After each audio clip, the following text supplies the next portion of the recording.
Hallelujah, it's done. I believe on the Son. I am saved. The people of Texas are informed that in accordance with a proclamation from the Executive of the United States, all slaves are free. This involves an absolute equality of personal rights and rights of property between former masters and slaves, and the connection heretofore existing between them becomes that between employer and hired labor. Historically, blacks were not free with any kind of communication from the government until June 19th. Juneteenth is the day in which enslaved individuals in Texas learned that they were free. Juneteenth is a day to pause and to reflect and to really assess where we are. When the announcement was made, the slaves began right away to celebrate it and being thankful to God for being free. There was a time when we were not free to do what we wanted to do, couldn't go and come, families were destroyed and broken up. I think there's a lot of confusion today amongst the younger generation about what Juneteenth is and who celebrates Juneteenth. Every year on June 19th, African Americans in Texas gather to celebrate the Juneteenth holiday. The 19th of June is a special day, a day representing freedom from slavery.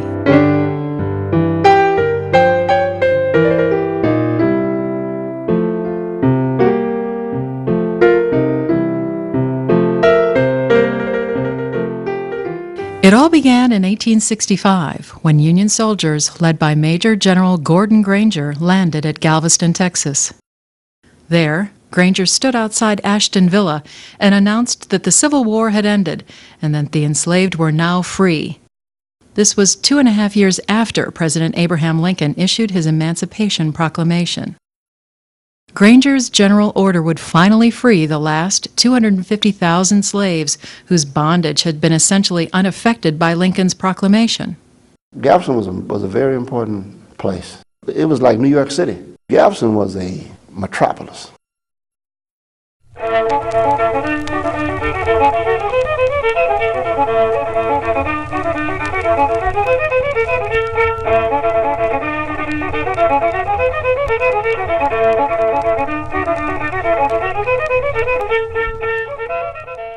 Abraham Lincoln's Emancipation Proclamation, as important as it was then, and in some ways it's become even more important as a statement of the United States since that time, it really was symbolic in many ways, because when he issued it in January 1863, it did not go into effect. In other words, the South or the Confederates did not free their slaves at that time. It had little effect in Texas because communication got there kind of slow. There were no federal troops in this part of the nation. So there was nobody to enforce the Emancipation Proclamation. The issue here in Texas is that the Union Army was not in control, and slaves were not fools, and they were not suicidal. So to get up and walk off the plantation, indeed, if you were successful in escaping, that was one story. But generally, the powers that be still control and could still marshal a force to recapture and perhaps mutilate the slave in one way or another, if not kill. No one knows for sure why it took 2.5 years for this news to reach Texas. Some believe that the news was deliberately withheld to maintain the labor force on the plantations. Slaves in Texas worked mostly in East Texas and near the Gulf Coast. Slavery was also common in the Austin area and in Galveston. In East Texas, slavery there was very similar to what we think of slavery as having been in Alabama, Mississippi, Georgia, those kinds of places, that slaves lived on plantations and so forth. It was work from sun up to sundown, no pay. Food was what they could scrounge up, or they kept them happy, giving them chitlins, what we call chitlins, pig bellies, the skin, which we made cracklings. They lived in slave quarters. Most of them had dirt floors. Elsewhere in Texas, depending on the type of occupations and things, slaves worked a wide range of jobs. So consequently in Galveston, there were things that slaves could do there that were consistent with working in the shipping industry. In places like Austin, there's urban slavery. So consequently, slavery was an integral, a very important part of Texas society during that time period. Before I was married, I Sally Burdette. The white folks, they tells me I was born 81 years ago. I reckon that's old. I knows that I was born on Master Burdette's cotton plantation in Burdette Prairie, over there close to Austin. I remember one day, my pappy, my Uncle Joe, my Uncle Paul, and my Uncle Andy, they was hauling bales of cotton on ox wagons down to the Rio Grande, and each one of them was driving an ox wagon, and they were going to Brownsville, where they was going to meet up with Master Burdette. But my pappy had them line them wagons up along the river, and they takes a bale of cotton, and they rolls it into the river, and all of them gets on it. And they took their sticks and they rose all the way into Mexico.